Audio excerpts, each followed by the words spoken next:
Hello friends, welcome to my channel Reena's kitchen Hindi. तो 2 दिन बाद शुरुआत होने वाली नवरात्रों की।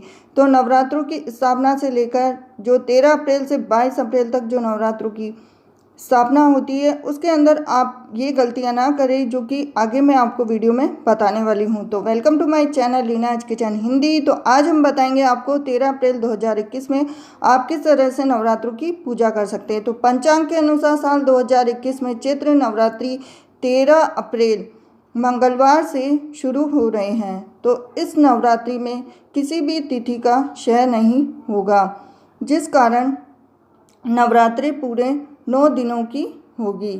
चैत्र नवरात्रों से ही हिंदू नव संवत्सर का प्रारंभ भी होगा।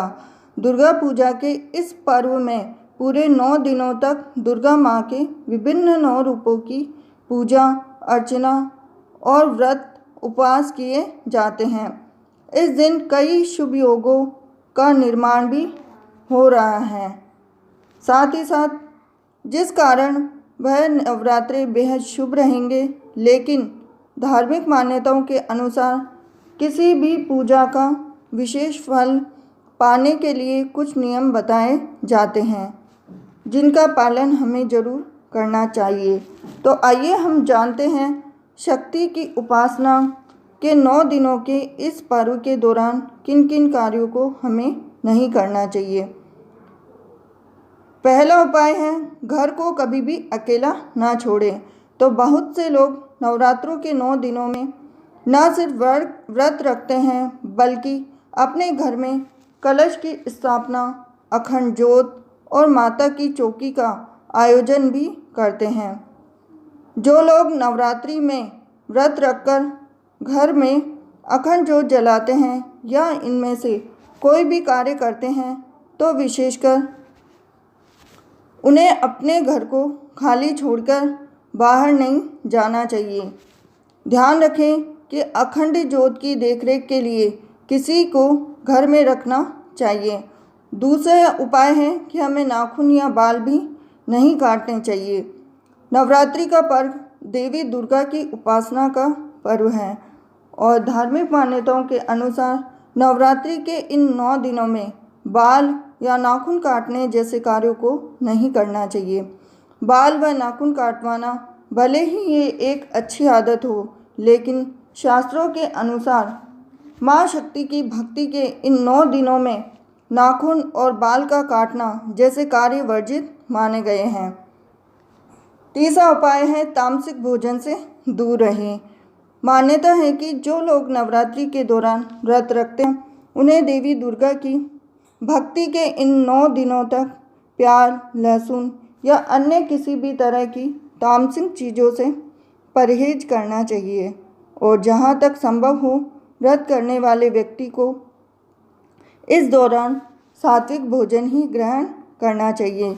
इससे भक्त को उसके द्वारा दी गई भक्ति का पूर्ण फल मिलता है। चौथा उपाय, घर में अशांति का माहौल न बनाएं। शास्त्रों के अनुसार माँ दुर्गा की भक्ति का यह पर्व शांति, भक्ति और सद्भावना की प्रेरणा देता है। इसीलिए नवरात्रि के 9 दिनों तक ये कोशिश करें कि आपके घर का वातावरण शांत और भक्तिमय बना रहे। इस दौरान घर में किसी भी तरह की अशांति या कलह आदि ना हो। और इसी के साथ ये जो खास उपाय हैं, इनको आप हमेशा हर नवरात्रों में भी कर सकते हैं। अपने 5वां उपाय है, द्वार आए व्यक्ति को खाली ना जाने दें। मान्यता है कि नवरात्रि के इन 9 दिनों में यदि आपके द्वार पर कोई भिक्षु या ज़रूरतमंद व्यक्ति आ जाए, तो उसे खाली हाथ नहीं जाने देना चाहिए। आपको अपनी सामर्थ्य और श्रद्धा अनुसार उसे कुछ न कुछ भोजन या दान दक्षिणा अवश्य देनी चाहिए। तो ये खास उपाय है। दूसरा है, छठा उपाय, दाढ़ी मूछ न बनवाएं। तो शास्त्रों की माने तो मान्यता है कि नवरात्रि के 9 दिनों में विशेषकर व्रत रखने वाले व्यक्ति को दाढ़ी मूछ नहीं बनवानी चाहिए। तो इसी दौरान ऐसा करना शुभ नहीं माना जाता है। इससे आपको पूजा का पूर्ण फल नहीं हालांकि इस दौरान 12 संस्कारों में से एक बच्चों का मुंडन संस्कार कराना शुभ होता है, फिर भी ये एक ऐसे उपाय हैं जो कि हमें अपने जीवन में जरूर अपनाने चाहिए। 7वां उपाय है शुद्धता और सात्विकता का ख्याल रखें। शास्त्रों के अनुसार नवरात्रि देवी माँ को समर्पित ऐसा पर्व है जिसमें 9 दिनों तक शुद्धता और पवित्रता का खास ख्याल रखना चाहिए। सभी को ये कोशिश करनी चाहिए कि इस दौरान घर व घर के मंदिर में पवित्रता सात्विकता बनाए रखते हुए 9 दिनों तक माँ की भक्ति और पूजा करना चाहिए। इसी के साथ अगला उपाय यह है कि चमड़े की चीज़ों के प्रयोग से बचें। मान्यताओं के अनुसार कहा जाता है कि पूजा पाठ के कार्यों में चमड़े व चमड़े से बनी वस्तुओं का प्रयोग नहीं करना चाहिए। इसीलिए कोशिश करें कि नवरात्रि के 9 दिनों में माँ की पूजा आराधना के समय जहाँ तक संभव हो चमड़े और चमड़े से बनी हुई चीज़ों का बिल्कुल भी प्रयोग नहीं करना चाहिए। इसी के साथ अगला उपाय है कि किसी का भी आप अपमान ना करें। यूँ तो हमेशा की हर तरह हर किसी को आदर सत्कार देना एक अच्छी बात है। नवरात्रि में कन्या पूजन का विशेष महत्व है। कन्याओं को माँ दुर्गा का रूप माना जाता है, इसीलिए इस दौरान विशेषकर कन्याओं का अपमान नहीं करना चाहिए।